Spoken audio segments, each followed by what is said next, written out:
Alhamdulillah, alhamdulillahilladzi khalaqal insan 'allamahul bayan wa 'allamahu al-kitabata wa qira'atal Qur'an.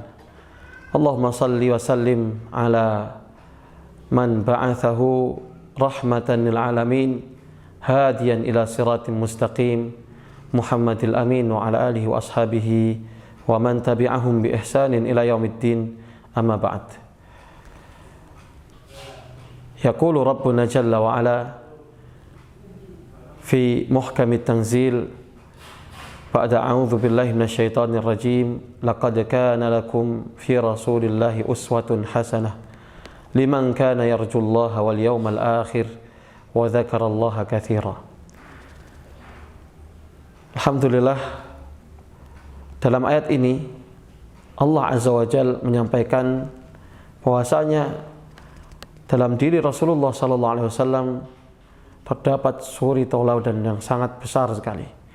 Suri tauladan yang menjadi model kehidupan, model dalam akhlak, model dalam perilaku, termasuk model bagaimana kita berinteraksi dengan Al-Quran.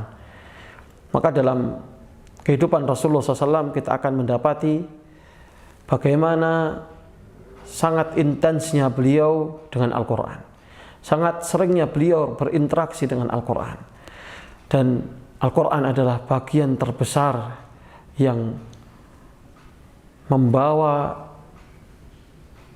dan mengajarkan Rasulullah SAW bagaimana berperilaku, bagaimana bersikap, bagaimana berakhlak. Kita akan lihat besarnya pengaruh Al-Quran dalam diri beliau, sebagaimana yang disampaikan oleh Ibunda Aisyah, kana khuluquhul Quran. Akhlak Rasulullah adalah Al-Quran. Wajar kita lihat bagaimana interaksi beliau dengan Al-Quran, tilawah beliau. Dalam riwayat Ibnu Mas'ud radhiyallahu ta'ala anhu, beliau menyampaikan satu hadis yang bahwasanya suatu hari Rasulullah SAW meminta beliau untuk membaca Al-Quran. Rasulullah kepingin mendengarkan bacaan Abdullah bin Mas'ud radhiyallahu ta'ala anhu. Maka beliau pun menyampaikan, aqra'u 'alaika wa 'alaika unzil. Ya. Aqra'u 'alaika ya Rasulullah, apakah aku akan membacakan Al-Qur'an ini kepadamu sedangkan kepadamu Al-Qur'an ini diturunkan? Maka Rasulullah SAW menyampaikan, inni uridu an asma'a min ghairi, saya kepingin mendengarkannya dari selainku. Maka beliau pun membaca surah An-Nisa sampai ketika beliau sampai pada ayat yang ke-41, maka Rasulullah SAW pun menangis. Beliau melihat Rasulullah tertunduk dan beliau menyebutkan hasbuka ya Ibnu Mas'ud, cukup wahai Ibnu Mas'ud. Beliau melihat Rasulullah sudah tidak bisa menahan air matanya untuk mengalir. Air matanya mengalir deras karena khusyuknya beliau mendengarkan Al-Quran dan mentadabburi makna-makna Al-Quran. Maka ini penting sekali, ini satu hal yang luar biasa sekali. Rasulullah SAW bahkan orang terbaik, orang yang paling fasih bacaannya, beliau mendengarkan dari Ibnu Mas'ud. Kita lihat bagaimana beliau membacanya di Qiyamul Lail. Beliau suatu ketika membaca Al-Quran di Qiyamul Lailnya, dimulai dari surah Al-Baqarah dalam satu rakaatnya, kemudian diteruskan ke surah An-Nisa, kemudian diteruskan sampai ke surah Ali Imran. 3 surat yang panjang beliau baca dalam satu rakaat. Bahkan dalam riwayat yang lain disebutkan dari Abu Dzar Al-Ghifari radhiyallahu ta'ala anhu, beliau menyampaikan, shalla Rasulullah SAW, suatu ketika Rasulullah SAW salat lailatan, di satu malam, faqara ayatan hatta asbaha.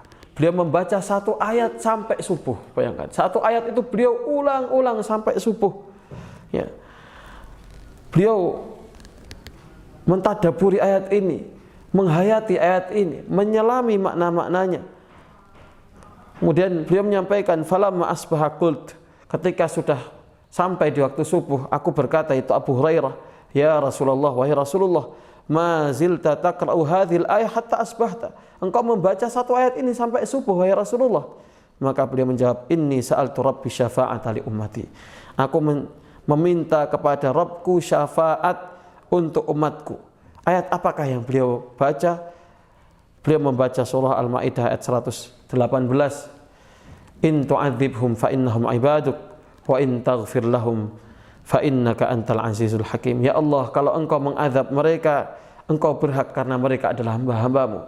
Wa in taghfir lahum, tapi ketika engkau mengampuni mereka, tapi kalau engkau mengampuni mereka ya Allah, fa innaka antal azizul hakim, sungguh engkau maha perkasa lagi maha bijaksana. Inilah Rasulullah SAW, potret beliau dengan Al-Quran. Bagaimana beliau menjadikan tilawahnya dalam keadaan beliau berdiri, duduk, bahkan beliau tidak pernah tidur kecuali beliau sudah menyelesaikan wiridnya dari Al-Quran. Orang terbaik yang menjadikan Al-Quran akhlak, Al-Quran konsep hidup, Al-Quran adalah pedoman yang selalu menuntun beliau dan menjadi perilaku beliau, menjadi lahir sebagai perkataan perbuatan beliau. Maka patut bagi kita untuk melihat ketika kita ingin menjadi umat yang besar, maka kita harus mencontoh beliau, dekat dengan Al-Quran dan terus berinteraksi dengan Al-Quran. Barakallahu fikum. Assalamualaikum warahmatullahi wabarakatuh.